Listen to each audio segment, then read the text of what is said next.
We grow over 40 different foods on our small suburban property, and today we're going to go for a walk through the garden and have a look at them.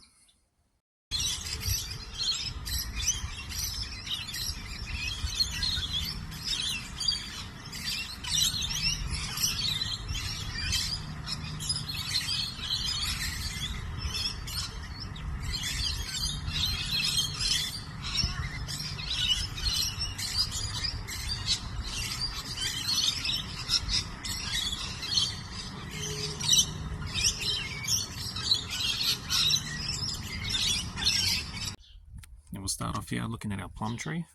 Now we've only recently planted this tree. As you can see, it's only about 1 meter tall, and we're not concerned at all about getting any fruit off this tree this season. So we're feeding it with a liquid fertilizer, high in nitrogen, just to push out a heap of new growth on it, so that hopefully it's doubled in size by next season and we can get some fruit off it. Moving along now to our lemon tree, which is probably one of our healthiest trees on the property.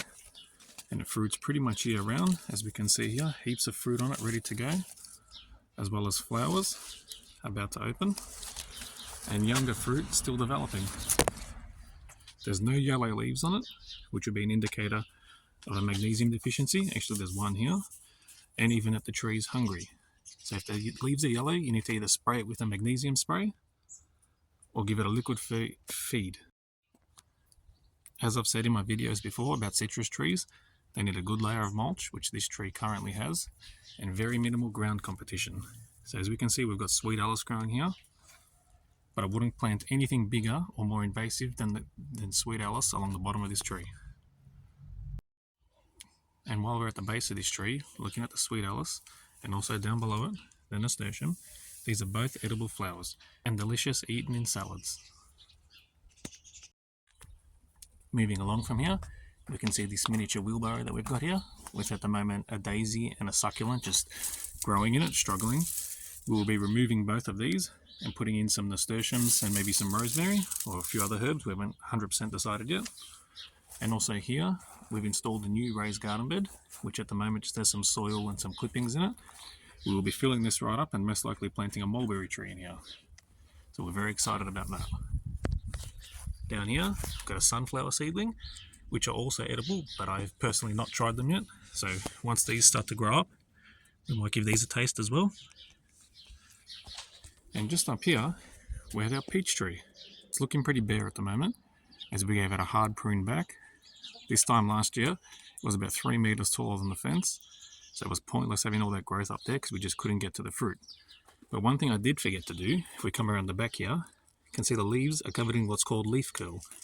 So the best time to eliminate this is in springtime, when the buds start to swell, but before the leaves start to grow like this. You need to spray it with a fungicide to kill the fungus on it that causes the leaf curl.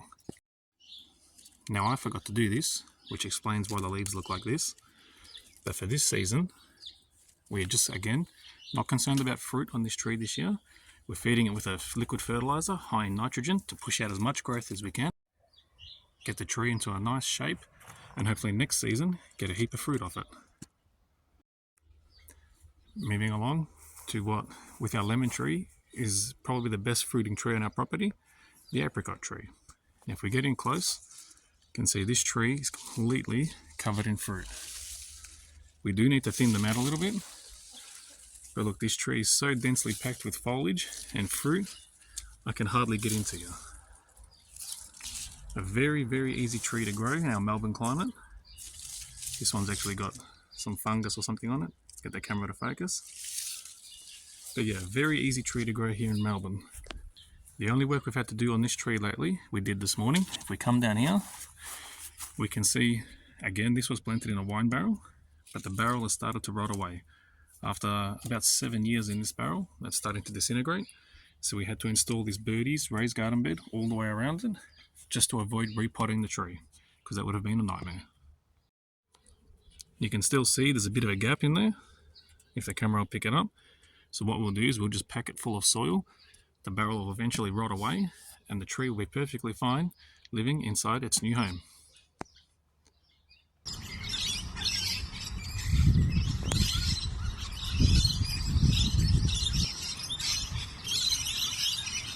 Here we are now with our orange tree. which is looking a bit unwell. You can see it's covered in fruit, and the ones that are on here are forming nicely. However, it has started to drop some fruit, and the leaves are looking a little bit pale. So we will need to give this a bit of a feed. You can see there's some dead patches on it here, no leaves. We will be cutting that back, cleaning it up. But this tree has always struggled ever since we planted it. And I think one of the main problems we had with this tree was that we never let it grow. We let it fruit the very first year, and if you come in and look at the branches, none of them are well established. They're all weak little spindly sticks, and you can see even with small fruit on it, they just hang right down. So this is why I highly recommend with your fruit trees, do not let them fruit for the first year or two so that the plant can get established. And another thing with citrus trees is down here. This plant here has a lot of ground competition. Citrus trees, like we've said a few times now, have very shallow feeder roots, and you can see here this ground cover would just be smothering that root system. So ideally, you can see it's the whole way across the barrel. Ideally, we would need to cut it back to here somewhere, so remove all of this growth here along the base of the barrel to help out this orange tree.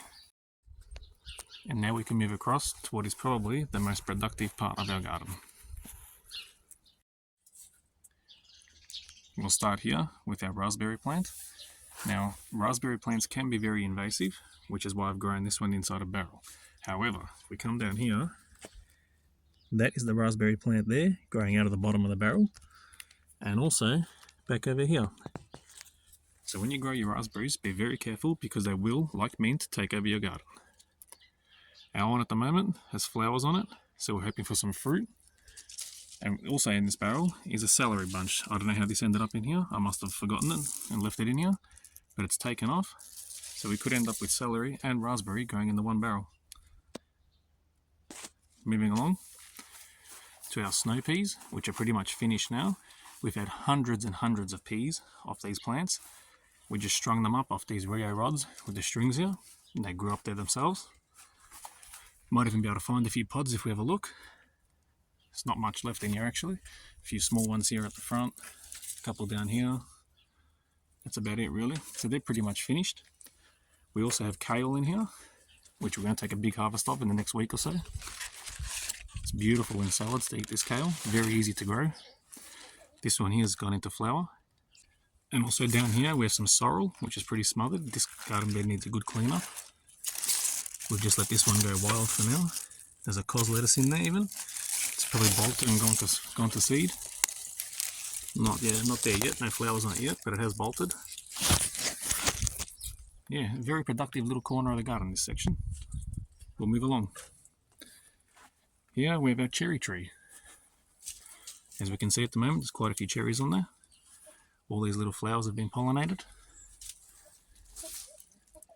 Normally we get about 1 kilo or 2 of cherries off this tree. Again, another very easy tree to grow here in Melbourne. Always covered in fruit, very minimal work. Some beautiful flowers here. And we did, up until about 30 seconds ago, have beautiful nasturtiums here. However, my chook has got in here, and this is the downside to having chickens. They don't care what it is, they'll come in and eat it, dig it up, and leave it for you to fix. And we're at the base of the olive tree here, and also the fig tree. So if I look at the fig tree first, you can see it's completely covered in figs. Hoping for quite a good crop this year.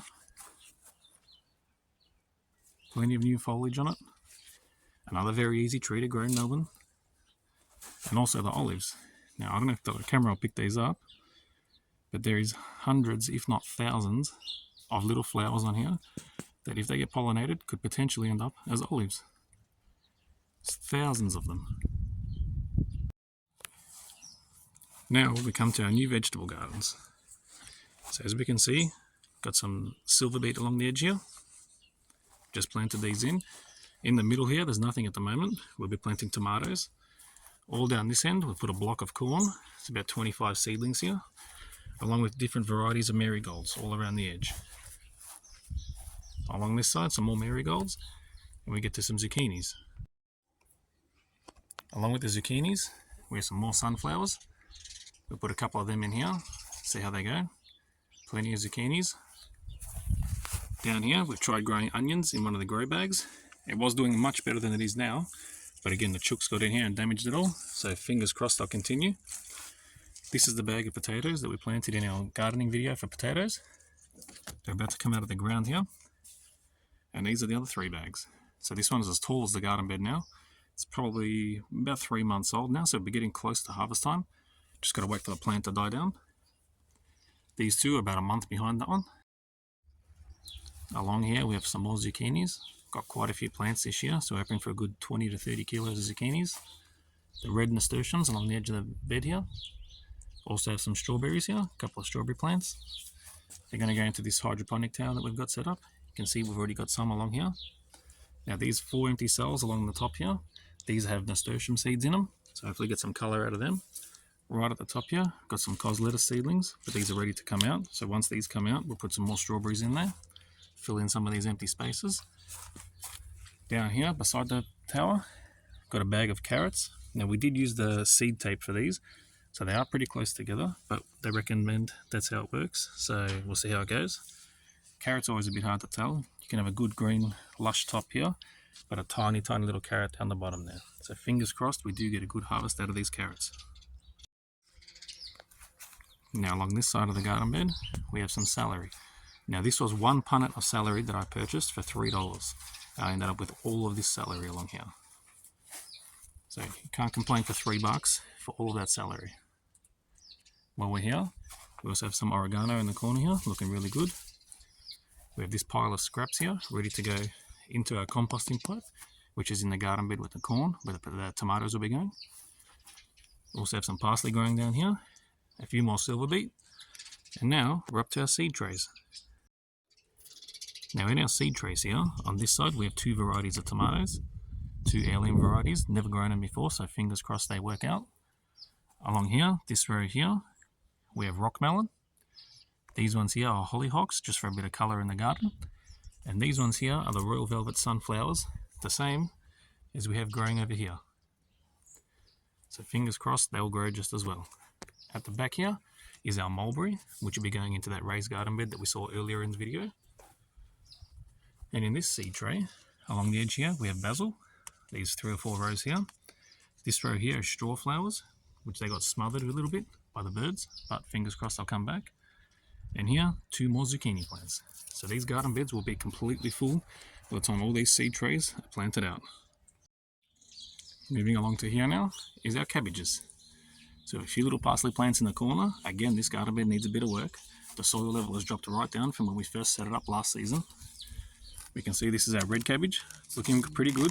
There is some foliage on the outside of it. It's been attacked by slugs and snails. This one here is probably our best one, the green cabbage. It's probably the size of, it's probably a small basketball at the moment. Very big plant. The leaves at the back, in fact, are smothering some of our rainbow chard. And this one here hasn't really formed a good head, as you can see. It's only very small, so we'll probably harvest this one next. But it should still taste very good. And now we're here looking at our last 4 veggie beds. So in the first one here, we have our almond tree. Just recently planted this, and you can see it's already got almonds on it. So this tree is a little bit bigger, so we have allowed it to fruit. And just because the almonds are small as well, so it shouldn't damage the branches at all. So we'll see how we go with that tree this year. Down here we have a purple cauliflower, which if we take a look inside, you might even be able to see, no, not yet, there's nothing forming in there just yet. Fingers crossed it'll take off soon. So that's a purple heirloom variety of cauliflower. So fingers crossed it grows. You can see a bit of damage down here from the slugs and snails. It shouldn't affect it too much. You might even just remove these leaves and feed them to the chooks. Coming along to here, as you can see, we've got quite a bit more celery. This bed does need a tidy up. It's pretty much smothering itself everywhere. So if we look here, we've got celery at the front. Got a strawberry guava in here, getting smothered by everything, including the comfrey. Now this comfrey will be cutting a lot of it back to make comfrey tea, to fertilise the rest of the garden. This is our healthy sorrel, looking very, very good. We've got to start harvesting this one. Plenty of it here. Some more celery here. 2 or 3 more bunches of celery at the back here, smothering our rosemary. So we've got to tidy this bed up, give it a new layer of mulch. But even unmanaged like this, still quite a bit of food in here. This bed looks very bare at the moment. This is where we cut the rocket out. If you would have seen some of our recent videos, did a big harvest of the rocket. Got some more parsley plants here.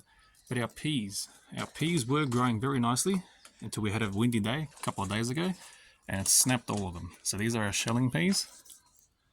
These ones are pretty much ready to harvest, but you can see at the back here where the wind has snapped all of them. So you need to make sure you support your peas. I clearly didn't. I was hoping they'll just be alright on their own, but we'll know for next season. Also in this bed, again, some more celery. And here is our finger lime. So it's only very, very small, probably 30 centimeters tall at the moment. And it's covered in little pink flowers. Now I will be picking these flowers off, even though the fruit of the finger lime is not very big. I don't want it to fruit. I want the plant to grow and double or triple in size, ready for next season, and we can hopefully get a good harvest of fruit. Now, the next plant we're going to look at is my mint plant. Now this plant is very, very invasive, so be careful where you plant it. I highly recommend putting it into a plastic pot or a grow bag, somewhere where it cannot spread its roots, because even if we go down the back here, it's growing little new plants at the back here, and more than once now, it's grown up the side of this garden bed and out this garden bed, and I've had to pull it out. Now there is none there at the moment, but be very careful because it will spread and take over your garden. Now while we're down here, we're going to move across over to here. Now when it comes to gardening, no matter how good your garden is, you're going to have to do weeding. Now the upside to growing food is that sometimes your weeds become edible. What we have down here is some self-seeded coriander growing on the ground here, where last year I had weeds. Look at this. Moving along to our last garden bed, just up here, we can see our rainbow chard. This has been here for over 12 months now, still going really strong. Got a little bit of celery at the bottom here, plenty of thyme spilling out the sides, kale at the back here. You can see our snow peas here are finished, so this trellis will be coming out along with the peas. Our mandarin tree here, covered in new growth. Some more kale at the back here, and also a comfrey plant, which is just about to push out some new flowers. So you can very easily grow quite a lot of food in a small suburban backyard. I hope you enjoyed this video. If you found it helpful, please subscribe to the channel and give the video a thumbs up. And thanks and bye for now.